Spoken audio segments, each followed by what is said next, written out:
Graça e paz, família, tudo bem? Como é que vocês estão? Vamos começar algo novo aqui hoje? Bora lá pra cima? Vamos que vamos. Glória a Deus por tudo. Que Deus abençoe a vida de cada um.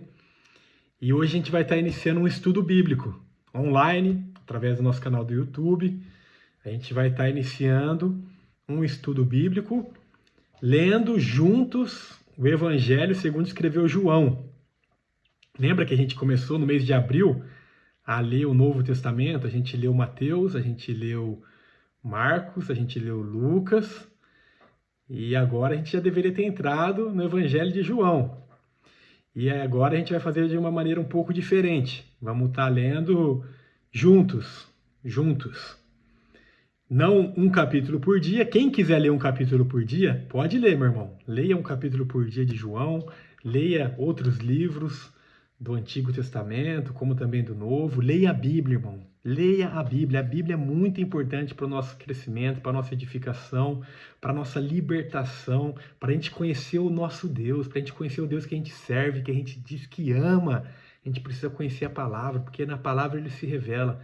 E a gente já está tendo um tempo fantástico lá na igreja de estar estudando uma série de mensagens em Gênesis.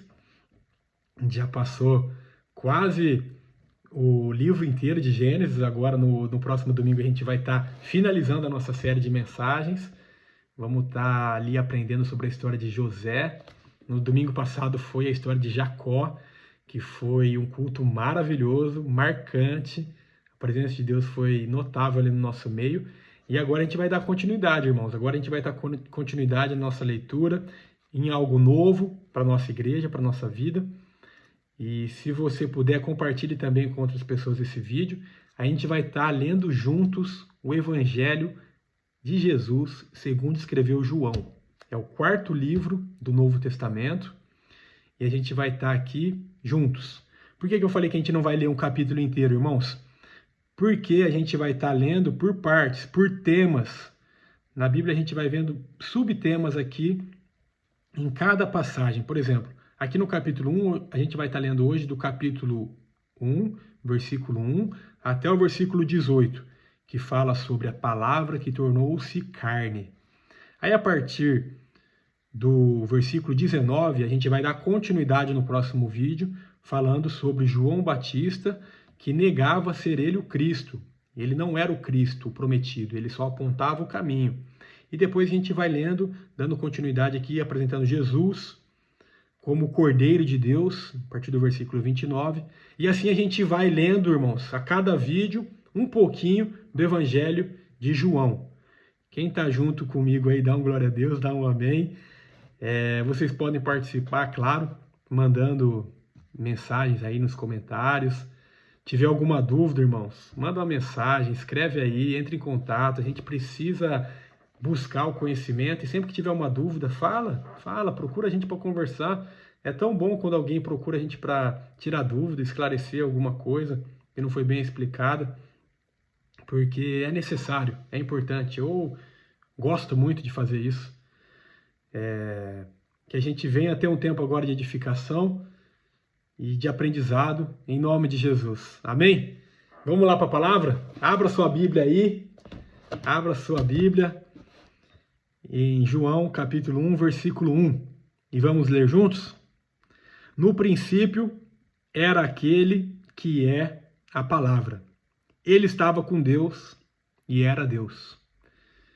No princípio, no início do mundo, quando Deus criou todo o universo, todas as coisas dos céus e da terra, quando Deus criou toda a humanidade, a palavra estava com Deus e a palavra era Deus. Quem é essa palavra? É Jesus. Quem é essa palavra? É o Verbo que se encarnou e habitou entre nós. Quem é essa palavra? É o Logos. Essa palavra aqui no grego significa Logos. E o que era o Logos para o povo grego? Lembrando que a Bíblia, o Novo Testamento, foi escrito em grego, depois que foi ser traduzida para outros idiomas. Mas quando João escreve isso, chamando Jesus de o Logos, a palavra, o verbo, em outras traduções, ele está se referindo a algo que Como que os gregos acreditavam no mundo, ou na criação do mundo? Eles acreditavam que existia um logos por trás de toda a criação. O logos, o que é? É uma lógica sistêmica, é uma lógica que dá sentido para o mundo, é uma lógica que dá sentido para toda a criação. É como a gente pergunta hoje para alguma pessoa, você acredita em Deus? Aí a pessoa responde assim, não acredito exatamente em Deus, mas eu acredito que existe uma força superior, uma força sobrenatural, um poder soberano que criou todo mundo e que rege todo o universo. Você já ouviu isso, com certeza. Então, esse poder soberano, essa força sistêmica, esse poder sobrenatural é a palavra, é o Logos, e que João se refere como sendo Jesus. Jesus é aquele que é a palavra, que traz vida a toda a existência. Lembra lá de Gênesis 1, quando Deus disse, haja luz e houve luz? Foi através do poder da palavra que o mundo iniciou-se. Através do som da voz de Deus, todas as coisas vieram a existir. Então essa voz, essa palavra, esse poder supremo, essa força sobrenatural é o próprio Jesus, habitando ali com Deus, que ele estava com Deus, e sendo o próprio Deus, juntos, Pai, Filho e Espírito Santo. Lembra que a gente leu isso em Gênesis? O Espírito de Deus pairava sobre as faces do abismo. E esse Espírito de Deus é o mesmo Espírito que habita em nós. É o Ruá de Deus, o mesmo Ruá, o mesmo Espírito que foi soprado em nossas narinas, nos trazendo vida, fazendo de nós seres viventes. Quando um bebê está lá na barriga de sua mãe, ele ainda não respira, ele respira graças à sua ligação com a sua mãe. Depois que ele sai da barriga, que ele corta ali o cordão umbilical, ele começa a respirar. E esse fôlego de vida é soprado nas narinas de um recém-nascido, é o fôlego do Espírito de Deus que sopra em nós vida. E sem ele não há vida. Ele é a fonte de vida eterna. Por isso que se a gente se desconecta do nosso Criador, a gente morre espiritualmente e a gente morre eternamente. Por isso que nós fomos criados com o propósito de vivermos em relacionamento com Deus, juntos com Deus, andando diante de Deus, face a face, tendo relacionamento com Ele. Nós fomos criados para vivermos com Deus. Quando a gente vive em rebeldia, em desobediência a Deus, a gente está morrendo aos poucos. É uma morte que já começa espiritualmente e a consequência dela é a morte eterna. Então, a palavra estava com Deus e a palavra era Deus. Por isso que esse é o segredo e o mistério da Trindade. Pai, Filho e Espírito Santo juntos desde o início, criando todo mundo, criando todas as coisas. Como ele disse aqui no versículo 2, ele estava com Deus no princípio. Aí no versículo 3, todas as coisas foram feitas por intermédio dele. Sem ele, nada do que existe teria sido feito. Olha que maravilha, irmãos. Todas as coisas foram feitas por intermédio dele. Dele quem? Jesus. Sem ele, nada do que existe teria sido feito.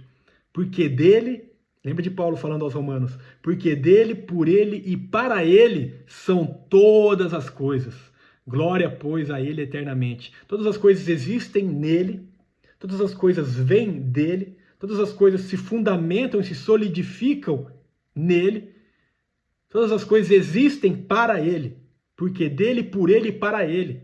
Ele é o fundamento, ele é o sustentáculo da nossa vida, ele é o alicerce da criação, ele é o alicerce de todo mundo, ele é. Por isso que ele se apresenta a Moisés lá no deserto, diante da sarça ardente, como eu sou.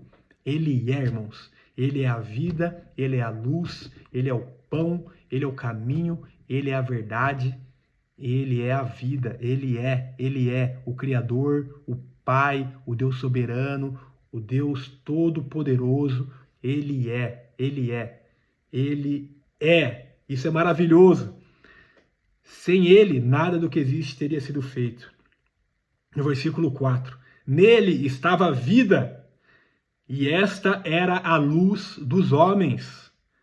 A vida está nele. Jesus veio trazer para nós duas vidas, irmãos. Ele se apresenta como aquele que veio nos trazer vida e vida em abundância. E ele também se apresenta como aquele que veio trazer vida e vida eterna, pois ele é a ressurreição e a vida. E quem nele crê não morrerá, mas viverá eternamente. Quem nele crê não perecerá. Quem nele crê não será confundido. Quem nele crê não será abalado. Quem nele crê não será destruído pelas trevas. Porque a luz prevalece sobre as trevas, irmãos. É aqui como ele diz no versículo 5. A luz brilha nas trevas e as trevas não a derrotaram. O poder do maligno, o poder de Satanás não derrota Jesus. O poder do maligno não derrota o poder da luz que se revela em Cristo. Ele é a luz do mundo. E quem está nele anda na luz, anda na verdade, anda na obediência e vence o poder das trevas. Esse é o poder que vence o mundo. É a fé, é a luz. Nós vencemos o mundo graças à luz de Cristo. Nós vencemos o pecado graças à luz de Cristo. Nós vencemos as tentações graças à luz de Cristo. Nós vencemos a morte graças a Cristo Jesus. Ele vence as trevas, irmãos. Nele a esperança eterna. Ele é a luz do mundo. E a luz brilha nas trevas e as trevas não a derrotaram. No versículo 6, surgiu um homem enviado por Deus chamado João. Ele veio como testemunha para testificar acerca da luz, a fim de que por meio dele todos os homens crescem. João, quando João aqui se refere a outro João, é João Batista, que foi a voz que clamava no deserto, a voz que apontava o caminho para Jesus. O último profeta messiânico que apontava o caminho para Jesus foi o último profeta, irmãos. Houve um período de silêncio de 400 anos, que não havia uma voz profética na terra. São as famosas páginas em branco. Se você abrir sua Bíblia e ver aqui entre Antigo Testamento e Novo Testamento, há 2 páginas em branco que se referem ao silêncio de Deus. Houve um silêncio. Entre o Antigo Testamento e o Novo Testamento se passaram 400 anos que não havia uma voz que falasse sobre o Cristo, sobre o Messias, sobre o Salvador, sobre um tempo de restauração e de mudança, sobre um tempo de salvação. Não havia uma voz, mas aqui surgiu um homem, João Batista. A gente vai aprender mais sobre ele nos próximos versículos. Esse próprio João Batista era aquele que apontava o caminho. Ei, está chegando o que é maior do que eu. Eu não sou digno de desatar suas sandálias. Ele é o Salvador, ele é o Cristo. Não olhem para mim, olhem para ele. Ele vai batizar vocês com fogo. Ele vai batizar vocês no Espírito. E João Batista foi preparando esse caminho. Arrependam-se, arrependam-se e creiam nas boas novas que está vindo. E Jesus, quando ele veio, ele instituiu o início do reino de Deus chegando até nós. E isso é maravilhoso, irmãos. João Batista apontou e preparou o caminho para a chegada de Jesus. Ali no versículo 8, continuando, ele próprio não era luz, João Batista, mas dava testemunho da luz. Estava chegando ao mundo a verdadeira luz, que ilumina todos os homens. Olha que maravilha, João Batista preparou o mundo para a verdadeira luz, a luz que ilumina todos os homens. Esse é Jesus, irmãos. Jesus ilumina todos os homens. Ele ilumina a nossa consciência, ele ilumina a nossa visão, ele ilumina a nossa vida. Ele nos traz sentido, ele nos traz propósito. A luz de Jesus vem nos iluminar, vem nos tirar das trevas, vem nos tirar da escuridão. É a luz que brilha ali no fim do túnel. É a luz da esperança, é a luz da vida, é a luz da restauração, é a luz da mudança. É a luz que, quando tudo parece perdido, escuro, sem respostas, é a luz de Jesus que brilha e nos dá um caminho, um discernimento, uma sabedoria que transcende o nosso pensamento, uma paz que excede todo entendimento humano. É a luz de Jesus que abre os nossos olhos, tira as escamas dos nossos olhos para que a gente enxergue o verdadeiro caminho, a única verdade e a única vida. É a luz que brilha, tirando as camadas dos nossos olhos. É aquela mesma luz que apareceu para o apóstolo Paulo, indo matar os cristãos a caminho de Damasco. Uma luz refletiu para Paulo, que Paulo ficou até cego durante alguns dias, porque essa luz brilha em nós, irmãos. E ao ter contato com essa luz, tudo muda. A nossa visão abre, a nossa consciência é iluminada. A gente consegue reconhecer que está no caminho do pecado e do erro e vive uma metanoia de vida. e reconhece: eu preciso viver para essa luz me iluminou, essa luz me transformou, essa luz trouxe clareza para mim, essa luz é tudo que eu preciso. Esse é Jesus, a luz do mundo. E João Batista falou sobre essa verdadeira luz que ilumina todos os homens.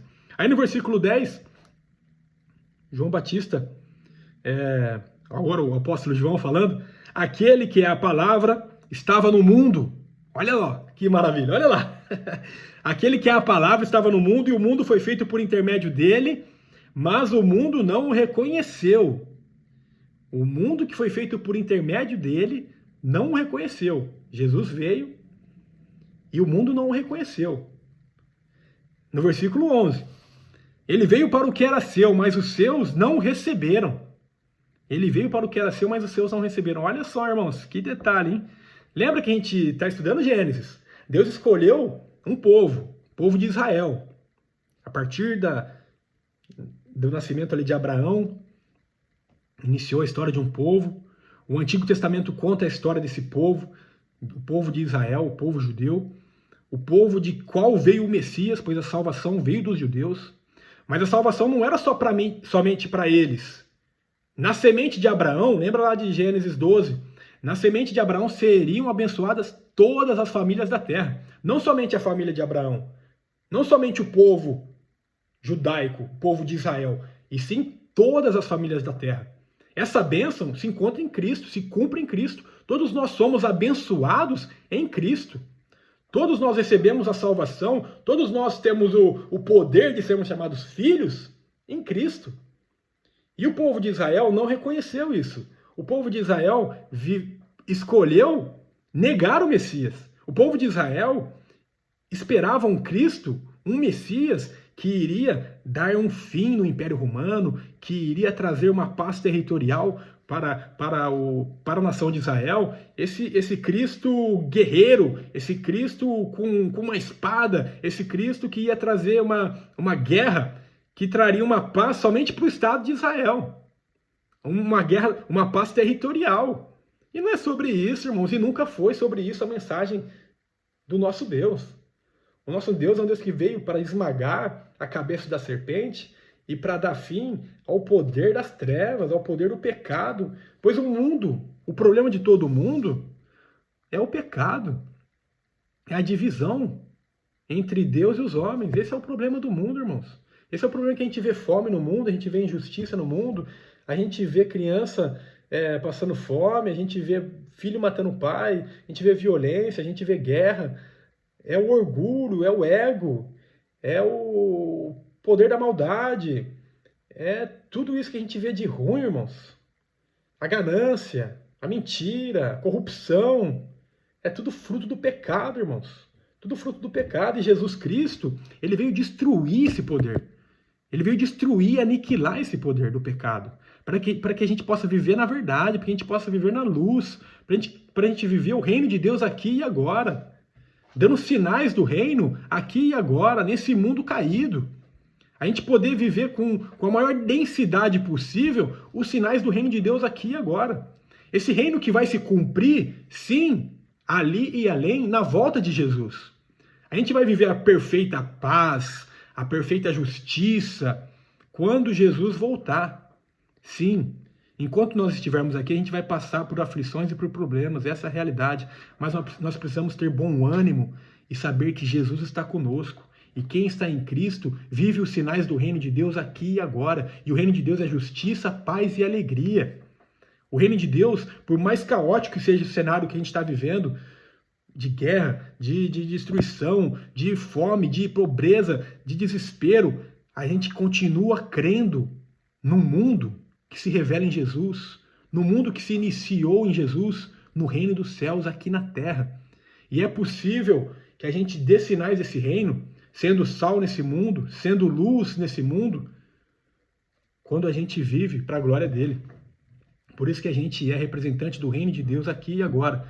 E os judeus esperavam esse Jesus, Messias, que ia trazer uma paz territorial para o Estado ali, para a nação de Israel, uma paz que seria somente para o povo ali deles. Mas Jesus veio trazer paz para todos os homens. paz na terra. Paz na terra. Quando Jesus nasceu, essas foram as palavras do anjo. Paz na terra, paz na terra. Por isso que ele é o príncipe da paz. Quem está em Cristo consegue, em meio aos cenários de guerra, em meio aos cenários de preocupação, viver em paz. Por isso que ele fala que a paz que ele nos dá não é a paz que o mundo nos oferece. Não é, porque a paz que o mundo nos oferece é essa paz que, quando não tiver nenhuma guerra, é uma paz circunstancial.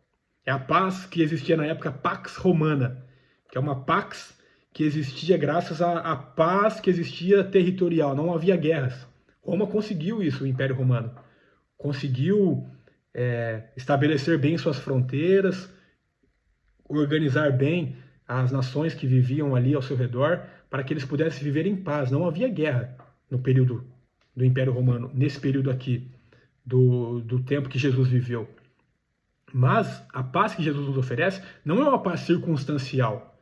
A paz que Jesus nos oferece independente da circunstância, irmãos. Se está tendo guerra lá fora, se está tendo problemas, se está tendo dificuldades, se está tendo desafios, a gente passa com paz, porque essa é a paz que excede todo entendimento humano. O mundo não compreende. Humanamente é difícil de compreender. Por isso que excede o nosso entendimento. Essa é a paz que Jesus nos fornece. Essa é a paz que Jesus nos concede, irmãos. Viver em paz, mesmo em meio aos problemas e às dificuldades. Independente das circunstâncias, nós podemos viver em paz. E esse é o Cristo que veio. Os judeus não receberam.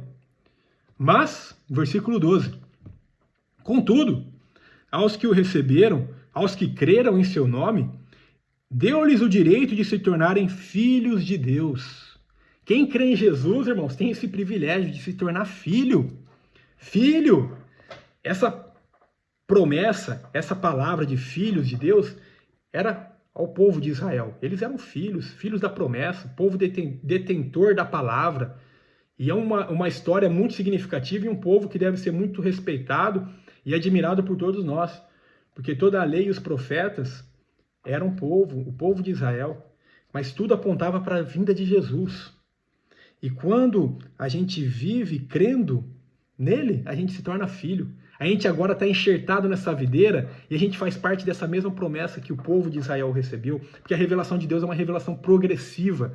Deus se revelou na criação, Deus se revelou na história do povo de Israel, Deus se revelou na vida de reis, de profetas, de juízes, de homens e mulheres no Antigo Testamento, e Deus se revelou agora de maneira plena na pessoa de Jesus, quando ele se encarnou e veio até nós, e ele se revelou através da Escritura, e continua se revelando, e também agora ele se revela através do Espírito Santo, que ele mandou, que ele enviou para morar dentro de nós. E ele se revela hoje na igreja, que é o seu corpo, que atua no mundo, que é sal nessa terra e luz nesse universo. É o corpo de Jesus. Ele se revela, irmãos. Ele se revela. O nosso Deus se revela. E esse Deus que se revela é um Deus Pai. É um Deus amigo. Ele nos fez filhos, irmãos. A gente é filho de Deus. Olha que privilégio. Quem crê em Jesus é filho. Quem não crê é criatura. Essa é real, irmãos. A gente precisa estar em Cristo para a gente ter esse privilégio de ser chamado filho. Quem crê em Cristo Jesus como Senhor, como Salvador, que Ele é o prometido, que Ele morreu pelos nossos pecados, você crê, dá um amém aí. Dá um amém, dá um glória. E aí você se torna filho. Olha que privilégio, a gente tem o nosso Deus, o Todo-Poderoso, o Criador dos céus e da terra. Não é um Deus distante, não é um Deus que está longe de cada um de nós. Ele é um Deus que está perto, é um Deus pessoal, é um Deus que nos chama de filhos, é um Deus que é Pai. Pai nosso. Pai nosso, é um relacionamento íntimo, é um relacionamento de profundidade. Por isso que é um relacionamento de amor, de respeito. Por isso que ele nos corrige, irmãos, porque um pai corrige o seu filho. Por isso que ele fala, olha filho, esse não é o caminho. Para com essas práticas. Esse é um pai corrigindo um filho. Por isso que ele nos abraça, porque é um pai abraçando o filho. Por isso que ele nos sustenta. Por isso que ele nos dá alimento, porque é um pai alimentando o filho. Por isso que ele nos fortalece, porque é o pai fortalecendo o filho. Esse é o amor de pai, o amor maior e verdadeiro do pai que se revelou, um Deus criador, e que mandou seu Filho Jesus para habitar entre nós e falou: quem crê nele se torna filho, ele é o primogênito de muitos irmãos e a gente entra para a família de Deus. Olha que maravilha, irmãos. E Deus nos concede muitos irmãos também nessa caminhada, viu? O Pai é nosso e os irmãos também fazem parte da mesma família. Queira ter pessoas perto de você, queira ter irmãos, irmãs que andem junto com você. Porque não é sobre uma caminhada solitária, não, que ele nos chama. É para uma caminhada comunitária. Uma caminhada em comunhão com os nossos irmãos. Tendo o nosso Pai sobre nós, em nós e através de nós. Que maravilha! E aqui, no versículo 14, aquele que é a palavra tornou-se carne e viveu entre nós. Vimos a sua glória, glória como do unigênito, vindo do Pai, cheio de graça e de verdade. Esse é o nosso Deus, irmãos. Jesus veio, tornou-se carne e viveu entre nós. O Deus Todo-Poderoso encarnou-se e viveu entre nós. Que maravilha! Vimos a sua glória, glória como do unigênito, o único Filho de Deus ali, encarnando-se, vindo até nós e nos dando o privilégio, o poder de agora também sermos chamados filhos de Deus, entrarmos para a sua família e termos Deus como Pai. Cheio de graça e de verdade. Esse é o nosso Deus, cheio de graça e de verdade. A graça que Ele nos alcançou é imerecida, é um presente que nós não merecemos, mas Ele nos alcançou com essa graça e com essa verdade, a verdade que tudo muda, que tudo transforma, a verdade que prevalece. João dá testemunho dele, no versículo 15. Ele exclama: este é aquele que eu falei, que vem depois de mim, é superior a mim, porque já existia antes de mim. João Batista falando ali, essa expressão que Jesus já existia antes dele. Esse é o próprio Deus que já estava lá no princípio. Deus, Pai, Filho e Espírito, que já estava na criação do mundo. Esse é Jesus que já existia antes de todas as coisas. E todas as coisas foram feitas por intermédio dele, e sem ele nada do que existe teria sido feito. Todos recebemos da sua plenitude, graça sobre graça. Que maravilha! Olha essa manifestação de João, graça sobre graça. Nós recebemos da sua plenitude, nós recebemos essa vida plena que habita em Jesus, graça sobre graça.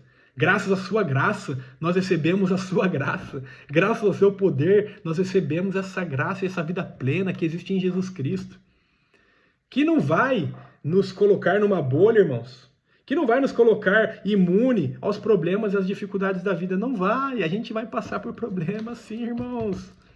Essa vida plena excede e transcende o aqui e o agora. A nossa alegria não está nas coisas dessa terra, está nas coisas eternas que Ele nos concede. Essa é a plenitude de Deus. É aquilo que excede, que transborda. Essa é a vida abundante. É a vida que vem abundando, vem transbordando a nossa consciência, a nossa maneira de pensar, o nosso modo de agir. Essa é a vida que Jesus tem para cada um de nós. Uma vida abundante e uma vida plena. Por isso que tem algumas tradições que traduzem essa expressão lá de João 10:10. Umas traduções falam, Jesus veio trazer vida e vida em abundância. Outras dá o sentido que Jesus veio trazer vida e vida plena. Porque é uma vida plena de significado, de sentido, de propósito. É uma vida plena, é a vida que nós nascemos para viver. É a vida que nós somos criados para viver. É a vida que nós somos reconciliados com Deus para viver diante de Deus, graças ao sangue de Jesus, graças ao poder da cruz, da ressurreição. Graças a tudo isso, irmãos, a gente tem esse privilégio de viver na presença dele. No versículo 17, João diz assim: pois a lei foi dada por intermédio de Moisés, a graça e a verdade vieram por intermédio de Jesus Cristo. A lei foi dada por intermédio de Moisés. Lembra que Deus escolheu um povo para se revelar. O povo de Israel, que após servir na escravidão do Egito, lembra que a gente vai entrar nessa história agora no domingo.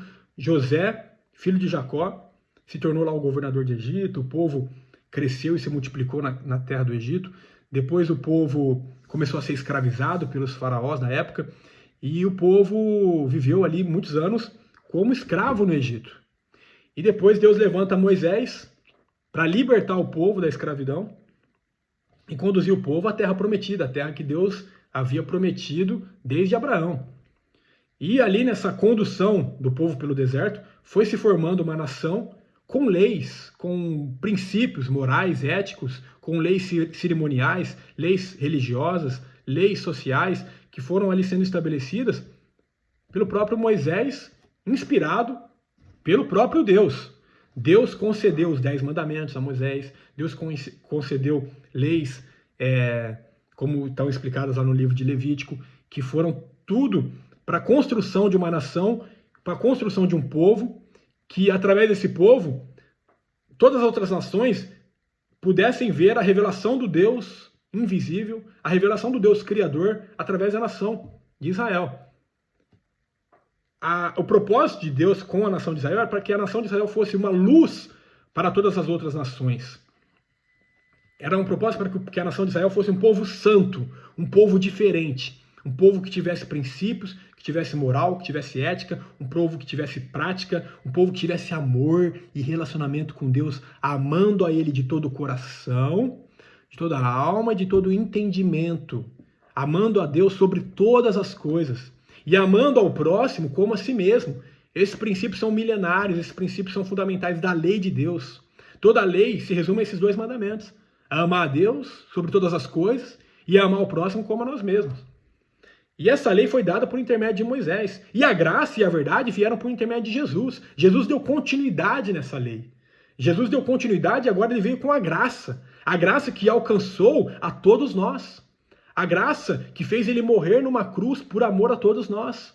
A graça que alcançou não somente agora o povo de Israel, mas sim todas as famílias da terra. Foram alcançadas graças a Jesus. Porque ele se revelou com graça e com verdade. A verdade que liberta. Conhecereis a verdade e a verdade vos libertará.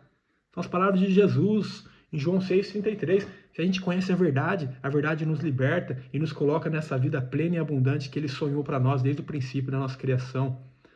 Em nome de Jesus. No versículo 18, ninguém jamais viu a Deus, mas o Deus unigênito, que está junto do Pai, o tornou conhecido. Que maravilha, irmãos. Que maravilha. Você quer ver quem é Deus? Olha para Jesus.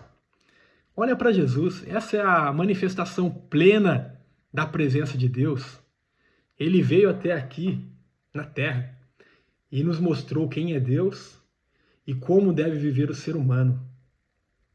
Essa é a expressão de Jesus, 100% Deus e 100% homem.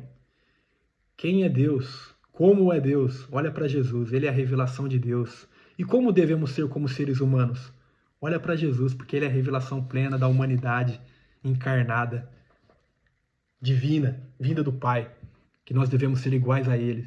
Por isso que nós devemos ser seguidores de Cristo. Cristão significa isso, seguidores de Cristo, aqueles que se parecem com Jesus. Pequenos cristos, como diziam lá na Antioquia, que a gente venha a ser pequenos cristos, irmãos, imitando a Jesus, buscando a Jesus, conhecendo a Ele cada vez mais, até ser parecido com Ele, porque esse é o nosso propósito. A gente foi criado à imagem e semelhança dEle. Ele é a imagem e semelhança, Ele é a imagem do Deus invisível, como está lá em Colossenses. Ele é a imagem do Deus invisível. Nele foram criadas todas as coisas, nele tudo subsiste, nele havemos vida plena, nele temos vida abundante, nele temos vida eterna. É Jesus, a revelação do Deus invisível que veio até nós e habitou no nosso meio. Essa palavra aqui, habitou entre nós, é a palavra tabernaculou. Tabernaculou. No deserto, quando o povo estava saindo lá do Egito, Deus instituiu o culto no deserto, instituiu a adoração naquele templo móvel que era o tabernáculo. O tabernáculo, os levitas, eles montavam e desmontavam, e toda vez que eles montavam e desmontavam, eles cultuavam, e aquilo ali era um lugar que representava a presença de Deus no meio deles. E aqui João fala que o verbo tabernaculou entre nós. Tabernaculou, viveu entre nós, habitou no nosso meio. E hoje, o Emmanuel, o Deus conosco, além de estar conosco, enviou teu Santo Espírito para estar dentro de nós. Olha que maravilha. Ele está sobre nós, em nós, e Ele age no mundo através de nós. Esse é o nosso Deus que se revelou em Jesus e continua se revelando hoje, irmãos, através do seu Espírito Santo. Se você crê em Jesus, entregue sua vida a Ele. E vamos caminhar junto aqui nos próximos vídeos, dando continuidade na próxima leitura, no versículo 19. Que Deus abençoe sua vida, que Deus abençoe sua família. E espero por vocês no próximo vídeo. Que Deus venha guardar você e sua família, enchendo de graça, de sabedoria, da unção do Espírito Santo. Em nome de Jesus, receba nosso abraço, nosso beijo, que Deus abençoe cada um de vocês. Fiquem na paz do nosso Senhor e Salvador Jesus Cristo e até o próximo vídeo.